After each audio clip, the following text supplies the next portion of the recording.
Dinosaur कसरी कराउँछ अरे माया भन न।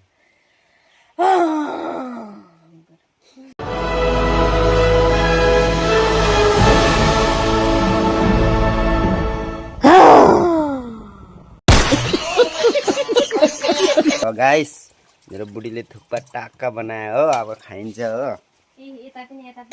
सुप पनि भएको रेडी भएको भयो हजुर भयो। निबु लाल मिर्चा धनियाँहरू अनि अकबर खोर्सानी निमकहरू पनि रेडी पारेको छु। बाटीमा खाने कि थालमा खाने कि गमलामा खाने कि नाङ्लोमा? म नाङ्लोमा झोलामा बाटीमा खाने, यो बाटीमा खान्छु म। पुर्के त टिफिनमा खाने कि थालमा खाने कि केमा खाने? बाल्टी ए ल म खान्छ,